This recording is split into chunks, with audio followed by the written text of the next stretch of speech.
Back ఉమ్మడి కరీంనగర్ జిల్లాలో వర్షాలు దంచుకొడుతున్నాయి.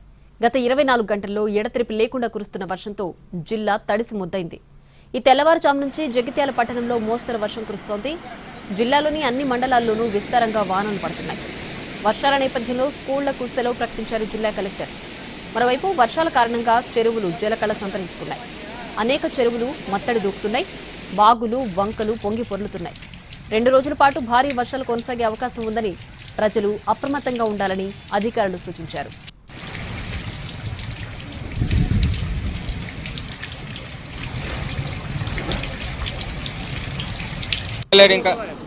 జగిత్యాల జిల్లాలో కురుస్తున్న భారీ వర్షాల కారణంగా గోదావరి నదిలో వరద ప్రవాహం పెరిగింది. ప్రముఖ పుణ్యక్షేత్రం ధర్మపురి వద్ద గోదావరి నదిలో వరద ప్రవాహం కొనసాగుతోంది.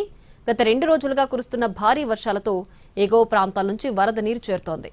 దీంతో పుష్కర స్నాన ఘట్టాలను ఆనుకుని నీరు ప్రవహిస్తోంది.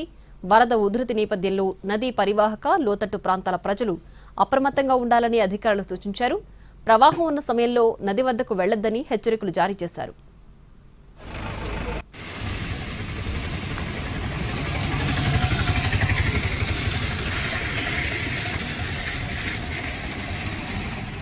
కోరట్లలో భారీ వర్షం కురుస్తోంది. 2 రోజులుగా ఎడతెరిపి లేని వర్షానికి పట్టణం జలమయమైంది. ప్రకాశం రోడ్ కాలనీలో మోకాళ్ల లోతు నీరు ప్రవహిస్తోంది. అటు కోరట్ల వాగు కూడా పొంగి పొర్లుతోంది.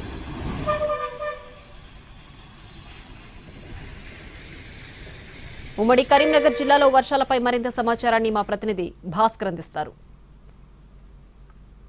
ఉమ్మడి కరీంనగర్ జిల్లా వ్యాప్తంగా వర్షాలు దంచి కొడుతున్నాయి.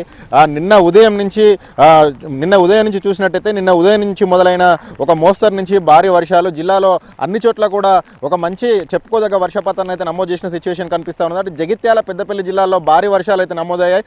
జగిత్యాల జిల్లా రాయికల్లు మండలం అల్లీపూర్లో 10.45 సెంటీమీటర్ల వర్షపాతం. ఇటు పెద్దపల్లి జిల్లాలో కూడా ఇటు రామగుండం కావచ్చు, అటు మంతని కావచ్చు, ఇటు సబితం పాలితం, ఆ తర్వాత ఇటువైపు ఎలిగేడు వెల్గటూరు ధర్మపురి ఈ ప్రాంతాల్లో కూడా అన్ని ప్రాంతాల్లో కూడా భారీ వర్షాలు అయితే నమోదయ్యాయి. ఇటు కరీంనగర్ రాజన్న సిరిసిల్ల జిల్లాలో కూడా ఒక మోస్తరు వర్షపాతం అయితే నమోదైంది.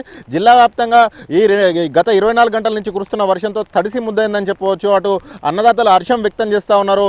ఈ ఖరీఫ్ సీజన్ ప్రారంభమైన తర్వాత ఇప్పుడే ఒక చెప్పుకోదగ్గ వర్షాలు అయితే పడుతున్నాయి. ఈ వర్షాలకు నార్లు ముదిరిపోతున్నాయని చెప్పేసి ఇంతకాలం ఆందోళన చెందిన రైతులు ఉత్సాహంగా ఖరీఫ్ సాగుకు సిద్ధపడుతున్న సిచ్యువేషన్ కనిపిస్తూ ఉన్నది. వరి నాట్లు వేసేందుకు పొలాలు దున్నేందుకు సమాయత్తం అవుతూ ఉన్నారు.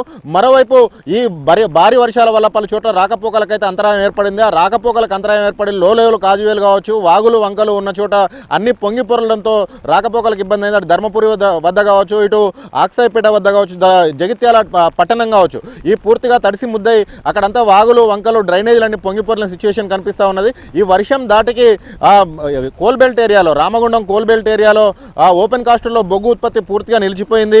బొగ్గు ఉత్పత్తి అన్ని ఓపెన్ కాస్టులు 4 ఓపెన్ కాస్టులు ఉంటే 4 కూడా బొగ్గు ఉత్పత్తి నిలిచిపోయిన సిచ్యువేషన్ కనిపిస్తూ ఉన్నది. రామగుండం ఓసీపీ 1, 2, 3 తర్వాత తాడిచెర్ల ఈ 4 ఓపెన్ కాస్ట్లో కూడా బొగ్గు ఉత్పత్తి నిలిచిపోయింది. ఇంకా మరొక 24 గంటలు వర్షాలు ఉంటాయన్న నేపథ్యంలో రైతులు ఒక హర్షం వ్యక్తం చేస్తుండగా అటు సింగరేణి బొగ్గు వెలికితీత ప్రక్రియ పూర్తిగా నిలిచిపోయింది.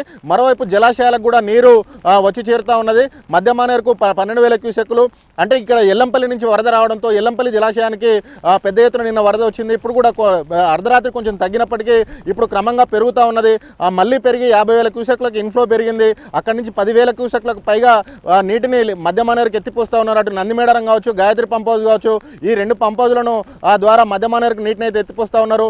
జలంపల్లి జలాశయంలో కూడా 2 రోజుల క్రితం 8 టీఎంసీల నీళ్లుండగా ఇప్పుడు దాదాపు 12 టీఎంసీల నీటి మట్టానికి చేరుకున్నది. ఈ వరద ఇలాగే కొనసాగితే 2 రోజుల్లో ఎల్లంపల్లి నిండే అవకాశాలున్నాయి. అంటే ఖరీఫ్ సీజన్లో ఇప్పుడు హైదరాబాద్ తాగునీటికి కావచ్చు, ఖరీఫ్ సీజన్ కావచ్చు, నీటికి ఇక డోకా లేనట్టే అని చెప్పేసి రైతులైతే ఒక హర్షం వ్యక్తం చేస్తున్న సిచ్యువేషన్ కనిపిస్తూ ఉన్నది. ఇది ఉమ్మడి కరీంనగర్ జిల్లాలో వర్షాలపైన ఎన్టీవీ రిపోర్ట్. కెమెరా పర్సన్ సంపత్తో కలిసి భాస్కర్, ఎన్టీవీ కరీంనగర్ నుంచి.